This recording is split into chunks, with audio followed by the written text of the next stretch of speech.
Hi beautiful people, I hope कि आपसे बहुत अच्छे हैं, आपसे बहुत खुश हैं और हमारे यूट्यूब चैनल पर आपका स्वागत है। आज की वीडियो में हम बात करने वाले हैं जर्मनी के शांसन कार्ड के बारे में, अपॉर्चुनिटी कार्ड के बारे में। एंड बहुत सारे हमारे भारत के लोग हैं जो इस वीज़ा को अप्लाई करना चाहते हैं। सब लोग चाहते हैं कि वो भी जर्मनी में जाएं। हमारे भारत के साथ साथ और भी कंट्री के लोग हैं जैसे Bangladesh, Sri Lanka, Nepal, Bhutan, Pakistan, Canada, Qatar, Dubai, बहुत सारी कंट्री के लोग हैं जो इस वीज़ा को अप्लाई करना चाहते हैं। बट अप्लाई करना चाहते हैं, इसके साथ साथ उनके बहुत सारे बड़े बड़े डाउट्स होते हैं, बड़े बड़े। एंड वो इतने बड़े डाउट्स होते हैं कि जिसकी वजह से डर के मारे वो वीज़ा भी अप्लाई नहीं करते। तो मैंने सोचा कि चलो, बहुत सारे लोग हमसे भी सवाल पूछते हैं तो हम बहुत सारे लोगों को समझाते हैं। बट आज मैं आपके जो बड़े बड़े जो सवाल हैं, जो डाउट्स हैं, जो कन्फ्यूजन है, उसको इस वीडियो में दूर करूंगा।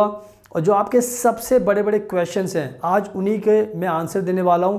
और वो भी लॉजिकल आंसर दूंगा, ऐसा नहीं कि हवाबाजी में आपको आंसर दूंगा, समझाते हुए आंसर दूंगा ताकि आपके दिमाग में भी सारी चीज़ें बैठ जाएंगी।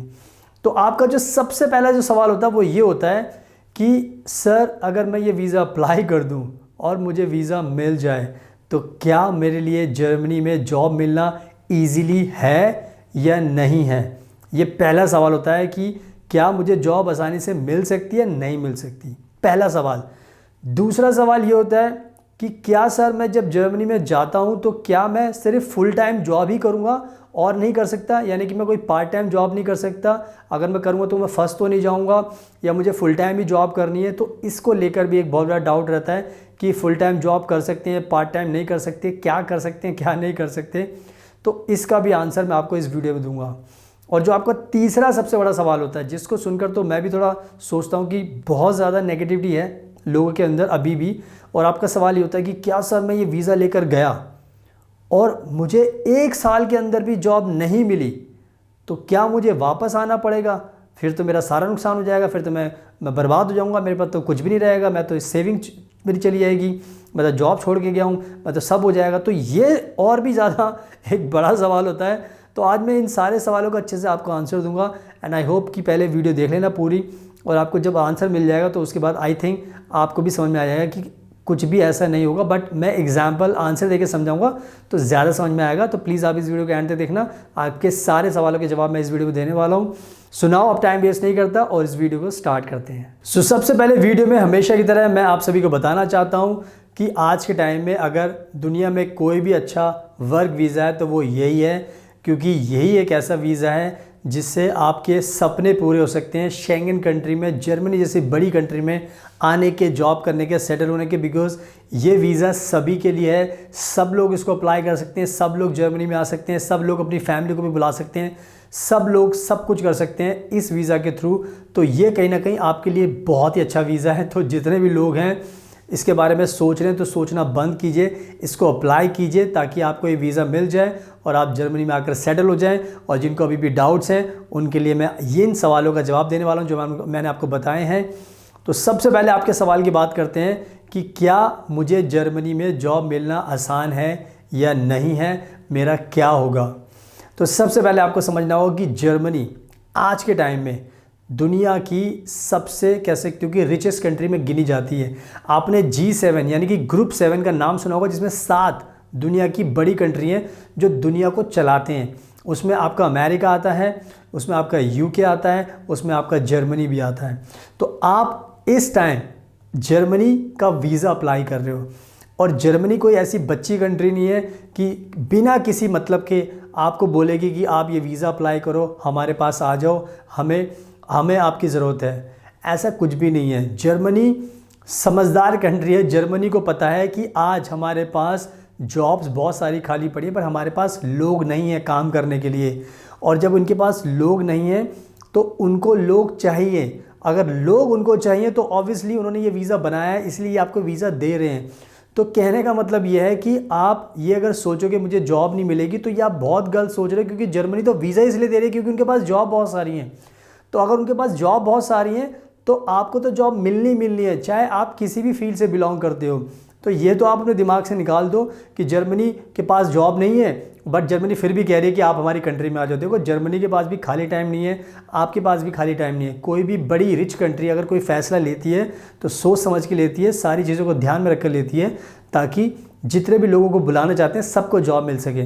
तो प्लीज़ मैंने आपको बहुत अच्छा लॉजिकल आंसर दे दिया है कि जर्मनी को आपकी ज़रूरत है, आपसे ज़्यादा आपकी ज़रूरत है। यानी कि आपको जर्मनी की ज़रूरत है या नहीं, ये सब फर्क नहीं पड़ता, जर्मनी को आपकी बहुत ज़रूरत है, ये समझना ज़रूरी है। एंड इसीलिए जर्मनी के अंदर जॉब्स है, तो जब आप जर्मनी में जाओगे तो आपको जॉब्स आसानी से मिल जाएगी। तो इसमें आपको कोई भी डाउट नहीं रखना। तो मेरे इस आंसर का आपको ध्यान रखना है। अब बात करते हैं आपके दूसरे बड़े, मैं जर्मनी में आकर सिर्फ मुझे फुल टाइम ही जॉब कर सकता हूँ या फिर मैं पार्ट टाइम जॉब भी कर सकता हूँ, तो मेरे लिए क्या ऑप्शंस जर्मनी में अवेलेबल है। तो इसका मैं बहुत अच्छे तरीके से आपको समझा देता हूँ। जर्मनी आज के टाइम में जो ये अपॉर्चुनिटी कार्ड दे रही है वो इसलिए दे रही है क्योंकि जर्मनी ने साफ कहा है कि जब हम आपको ये वीज़ा दे देते हैं, तो जब आप जर्मनी में आ जाते हो तो हम तो ये चाहते हैं कि जैसे ही आप जर्मनी में आओ तभी आप बाहर निकल जाओ मार्केट के अंदर, आप खुद से जाके लोगों से मिलो। आप किसी भी कंपनी में, किसी भी ऑर्गेनाइजेशन में काम कर सकते हो।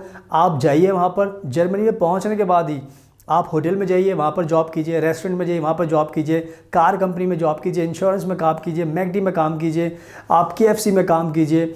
आपको जहाँ जॉब मिलती है, आप हेल्पर की जॉब कीजिए, आप क्लीनर की जॉब कीजिए, आपको जो जॉब करनी है, जहाँ पर करनी है वो कीजिए। और पार्ट टाइम जॉब आप कर सकते हो, क्योंकि जर्मनी ने ये कोई भी शर्त नहीं रखी है कि आपको सिर्फ फुल टाइम ही जॉब करनी है। जर्मनी ने सिर्फ ये कहा है कि हम आपको ये वीज़ा दे रहे हैं और आप जर्मनी में आकर कोई भी जॉब कर सकते हो। पार्ट टाइम जॉब कीजिए, अच्छी बात है, most welcome. Full time job कीजिए, वो भी मोस्ट वेलकम। तो आपके लिए सारे ऑप्शंस अवेलेबल हैं। आपको ये सोचना ही नहीं है कि मुझे फुल टाइम जॉब नहीं मिलेगी, मैं जॉब नहीं करूँगा। फुल टाइम जॉब भी आप कर सकते हो। तो कहने का मतलब ये है कि अगर आप फुल टाइम जॉब करोगे तो आपकी मर्ज़ी है, अगर आप पार्ट टाइम जॉब करोगे तो भी आपकी मर्ज़ी है। बट होता ही है कि पार्ट टाइम आपको कम पैसे मिलते हैं, फुल टाइम आपको ज़्यादा पैसे मिलते हैं। तो जब तक आपको फुल टाइम जॉब नहीं मिलती तब तक आप पार्ट टाइम जॉब कीजिए, बट जब आपको फुल टाइम मिल जाती है तो पार्ट टाइम छोड़ दीजिए। तो आई थिंक दोनों सिचुएशन में आपके लिए फ़ायदा है कि आप चाहे तो पार्ट टाइम जॉब कीजिए या फुल टाइम जॉब कीजिए। ऑब्वियसली जैसे जब आप जर्मनी में आओगे इमीडिएटली तो आपको नहीं मिलेगी, टाइम लगेगा। तो इससे अच्छा है कि आप पार्ट टाइम जॉब करो, कहीं होटल में, रेस्टोरेंट में, KFC में, मैकडी में, हेल्पर में, क्लीनर में, प्लम्बर की जॉब करो, कुछ भी करो, जो भी आपको अच्छा लगता है वो करो। तो कहने का मतलब ये है कि पार्ट टाइम जॉब भी कर सकते हो, फुल टाइम भी जॉब भी कर सकते हो। So keep in mind. And now अब बात करते हैं आपके सबसे बड़े क्वेश्चन का, और वो ये होता है कि सर मैं ये वीज़ा लेकर चला गया और मुझे 1 साल के अंदर भी जॉब नहीं मिली तो मेरा क्या होगा, मुझे फिर से वापस आना पड़ेगा, तो मेरा तो नुकसान हो जाएगा। तो इसका मैं आपको अच्छे से आंसर देकर समझाता हूँ। देखो सबसे पहली बात तो ये है कि ज़िंदगी में इतना निराशावादी बनने की ज़रूरत नहीं है। आपको हमेशा ऑप्टिमिस्टिक रहना बहुत ज़रूरी है, यानी कि आशावादी रहना बहुत ज़रूरी है। 1 साल का टाइम बहुत ज़्यादा होता है। जर्मनी में इतनी सारी जॉब्स खाली पड़ी हैं कि मैं तो आपको अपने विश्वास के साथ बोल रहा हूँ, 100% गारंटी के साथ बोल रहा हूँ कि पार्ट टाइम जॉब तो आप जिस दिन लैंड करोगे तभी आपको मिल जाएगी, और फुल टाइम जॉब आप साथ में ढूंढोगे तो आपको कम से कम ही 15 दिन में या 1 महीने में मिल जाएगी। तो जो आपने ये समस्या दिमाग में डाली हुई है कि मुझे जॉब नहीं मिलेगी, मुझे वापस आना पड़ेगा, तो ये सब दिमाग से निकाल दो, क्योंकि जर्मनी में जॉब बहुत सारी है। बट इन केस आपके दिमाग में ये डर बैठा ही हुआ है कि सर मुझे नहीं मिली तो मेरा क्या होगा, मेरा क्या होगा, तो मैं इसमें आपको एक अच्छी गुड न्यूज़ दे देता हूँ। जर्मनी ने साफ कहा है कि हम आपको ये वीज़ा देंगे 1 साल का। बट अगर इन केस कोई भी आपके साथ ऐसी सिचुएशन बन जाती है कि आपको जॉब ही नहीं मिलती, तो भी आपको डरने की ज़रूरत नहीं, बिकॉज हम ये वीज़ा आपका एक्सटेंड करेंगे। यानी कि जर्मनी ने दूसरा जो ऑप्शन भी रखा है वो ये रखा है कि 1 साल के बाद आपको 1 ईयर का वीज़ा और दिया जाएगा, ताकि आपका जो जॉब करने का जो प्रॉब्लम आ रही है ताकि उसको फेस ना करो एंड आपको जॉब मिल जाए। तो आपको 1 साल का और एक्सटेंड जर्मनी कर सकती है, 1+ का एक्सटेंशन आपको देगी। तो आई थिंक ये भी बहुत अब आपके लिए आसान हो गया कि आपको डरने की ज़रूरत नहीं है कि आपको 1 साल के बाद वापस नहीं आना, आपको उसके बाद और 1 साल का टाइम मिलेगा। एंड इन केस अगर आपने और भी हालत आपके और भी ख़राब हो गई, जैसे आपको नेगेटिव आती है, तो आपको और भी टाइम दिया जा सकता है। तो इसमें डरने की कोई बात नहीं है, आपको जस्ट ये वीज़ा अप्लाई करना है, जाना है एंड आपको जॉब मिल जाएगी। तो आपका जो ये डाउट है कि मुझे जॉब नहीं मिलेगी, ये कभी सपना पूरा नहीं होगा, आपको जॉब मिलेगी, ये आपका सपना ज़रूर पूरा होगा। तो आई थिंक बहुत आसान है आपके लिए। तो जर्मनी आइए एंड इसका भी आपको ध्यान रखना है। सुनाओ, आई होप कि मैंने बहुत अच्छे तरीके से आपको समझा दिया है कि आपको नेगेटिव नहीं होना, पैसिमिस्ट नहीं होना, आपको उम्मीद रखनी है, सब कुछ अच्छा है, जॉब बहुत है, full time part time job भी करो, सबको जॉब मिल जाएगी, वापस आने की जरूरत नहीं पड़ेगी, आप सब सेटल हो जाओगे। तो थैंक यू सो मच, आपके कीमती टाइम का best of luck and please हमेशा अपना ध्यान रखिए।